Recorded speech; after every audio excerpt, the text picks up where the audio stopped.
अस्सलाम वालेकुम। મ્યુઝ એ લર્નિંગ ક્લાસમાં આપનું હાર્દિક સ્વાગત છે। મિત્રો, આજે આપણે ચેપ્ટર નંબર 10 એટલે કે એસ વિભાગના તત્વોનો અભ્યાસ કરીશું। ચેપ્ટર 10 અને 11 બે પીરિયોડિક ટેબલ આધારિત ચેપ્ટર છે અને લાસ્ટ બે ચેપ્ટર એ આપણે ઓર્ગેનિક કેમિસ્ટ્રીના ચેપ્ટર રહેશે, જે આલ્કલી ધાતુ તત્વો અને આલ્કલાઇન અર્ધ ધાતુ તત્વો વિશે પ્રાથમિક માહિતી આપો। તો મિત્રો, આપણે સેમેસ્ટર નંબર 1 ની અંદર ઓલરેડી આ ચેપ્ટરની બેઝિક ઇન્ટ્રોડક્શન સ્ટડી કરી ગયેલા છીએ, તેનો અભ્યાસ કરીશું। ઉપરાંત જે નવી માહિતીઓ છે એનો પણ અભ્યાસ આપણે કરવાના છીએ।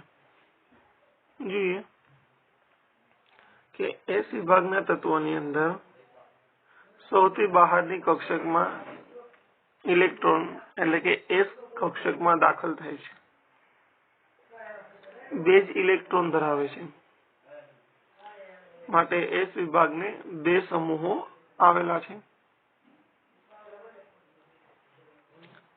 તેની ધાતુઓ માટે NS1 કક્ષક અને અર્ધ ધાતુઓ માટે NS2 કક્ષક આવેલી છે, એટલે કે આલ્કલીઓ માટે NS1 અને આલ્કલાઇન અર્ધ ધાતુઓ માટે NS2 કક્ષક આવેલી છે।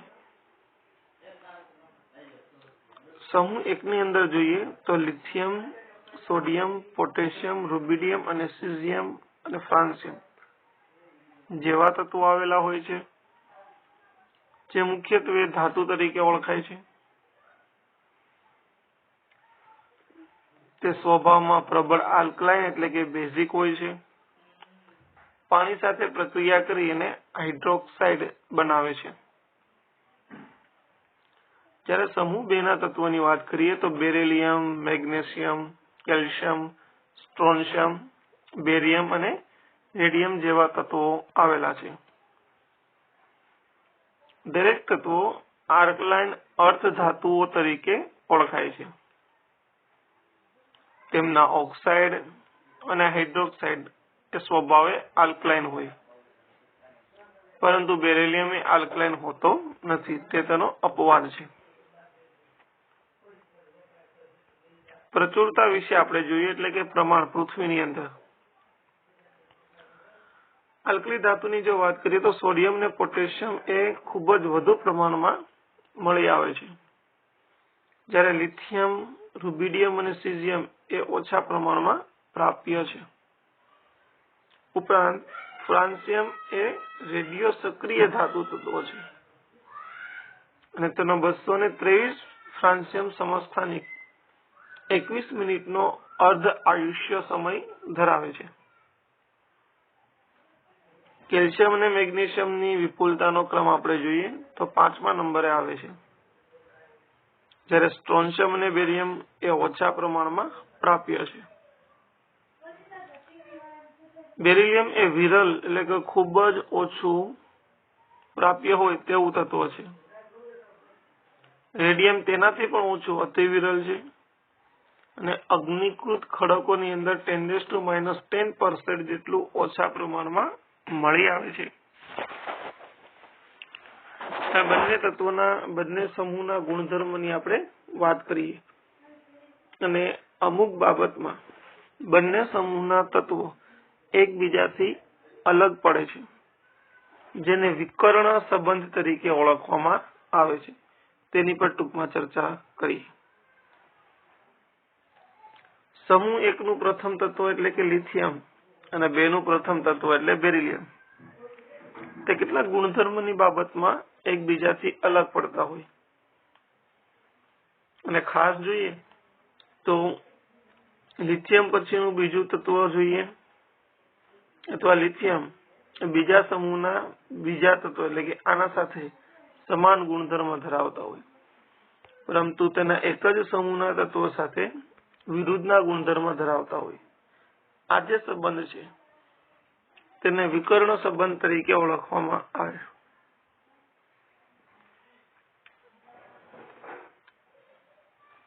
જે વિકર્ણ સંબંધ આયનીય કદ પર, વીજભાર પર અને ત્રિજ્યાના ગુણોત્તર પર આધાર રાખતો હોય અને તેની સમાનતાને લીધે બે તત્વો વચ્ચે વિકર્ણ સંબંધ ખાસ જોવા મળતો હોય છે.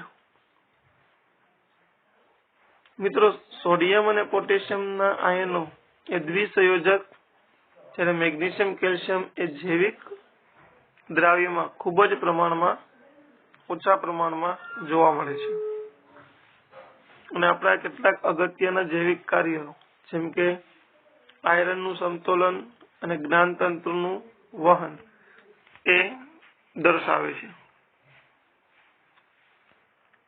આલ્કલી ધાતુની બાહ્ય ઇલેક્ટ્રોન રચના લખી અને તત્વો જણાવો. આપણે જાણીએ છીએ બાહ્ય કોષમાં સામાન્ય ઇલેક્ટ્રોન રચના NS1 હોય, જ્યાં N બરાબર તત્વ આવર્ત નંબર થાય, જ્યારે ઇલેક્ટ્રોન સરળતાથી ગુમાવી શકે છે અને ધન આયન બને, જેમ કે M+ આયનમાં રૂપાંતર પામે.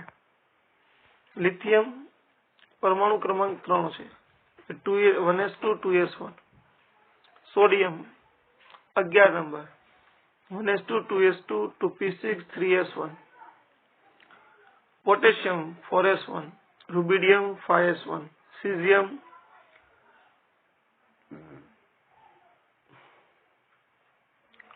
5s1, આવશે 5s1, સીઝિયમ 6s1 અને ફ્રાન્સિયમ 7s1. આ બાહ્ય કોષની તેની ઇલેક્ટ્રોન રચના છે. તેના આગળના તત્વોમાં મિત્રો નિષ્ક્રિય ઇલેક્ટ્રોન રચના દર્શાવવામાં આવે. આયની ત્રિજ્યા વિશે જોઈએ. સમૂહ 1 ની આયની ત્રિજ્યા. કોઈ પણ આલ્કલી ધાતુની કદ એ સૌથી મોટા હોય અને પરમાણુ ક્રમાંકના વધવા સાથે કદમાં વધારો થાય છે. તે M+ આયન સંયોજક તરીકે અસ્તિત્વ ધરાવે છે. ઉપરથી નીચે તરફ જતા પરમાણુ અને આયનની ત્રિજ્યા વધતી જોવા મળે છે. લિથિયમ થી સીઝિયમ તરફ જો તો કદમાં વધારો થાય છે. આયનીકરણ એન્થાલ્પીની વાત આપણે જોઈએ ટૂંકમાં. લિથિયમ થી સીઝિયમ તરફ જઈએ તેમ આયનીકરણ એન્થાલ્પી ઘટે છે,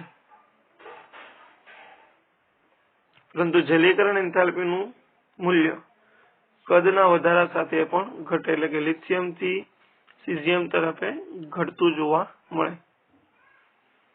લિથિયમની જલીયકરણ એન્થાલ્પી સૌથી વધુ હોવાથી તેનો ક્ષાર જળયુક્ત હોય, જેમ કે લિથિયમ ક્લોરાઇડ 2H2O, બાકી બીજા જળયુક્ત હોતા નથી. કોણ જળયુક્ત ક્ષાર આપે? તો જવાબ આવે લિથિયમ. આલ્કલી ધાતુઓ શા માટે કુદરતમાંથી મળી આવતી નથી? કારણ કે બાહ્ય કોષનો એક ઇલેક્ટ્રોન સરળતાથી ગુમાવી દે, એની આયનીકરણ ઉર્જા ખૂબ નીચી છે અને પ્રતિક્રિયાત્મકતા સૌથી વધુ હોય, માટે મુક્ત સ્વરૂપે કુદરતમાં મળી આવે નહીં. સૌથી નીચું ગલન બિંદુ કોનું છે? તો જેનું કદ વધારે હોય એનું ગલન બિંદુ ઓછું હોય, તો સીઝિયમનું કદ વધુ હોવાથી નીચું ગલન બિંદુ ધરાવે. આલ્કલી ધાતુઓના ભૌતિક ગુણધર્મોની આપણે વાત કરીએ. આલ્કલી ધાતુઓ છે એ ચાંદી જેવી સફેદ, નરમ અને વજનમાં હલકી હોય. તેનું મોટું કદ હોવાથી તેની ઘનતા ઓછી હોય અને ઉપરથી નીચે તરફ જતા ઘનતા વધે. પોટેશિયમ એ સોડિયમ કરતા હલકી છે, નીચું ગલન બિંદુ અને ઉત્કલન બિંદુ ધરાવે. સંયોજકતા કોષની અંદર એક ઇલેક્ટ્રોન હોવાથી નિર્બળ ધાત્વીય બંધ બનાવે છે. તેમના ક્ષાર ઓક્સિડાઇઝિંગ જ્યોતમાં લાક્ષણિક રંગ આપે છે.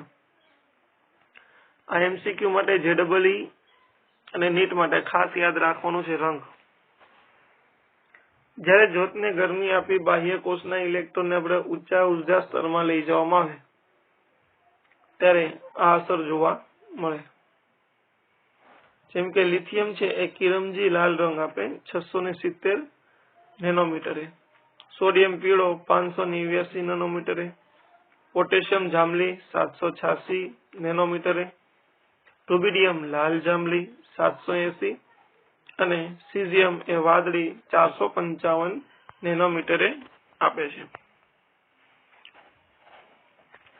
મિત્રો, આ દરેક તત્વોની જ્યોત કસોટીથી આપણે પારખી શકીએ છીએ અને જ્યોત કસોટી કહેવાય,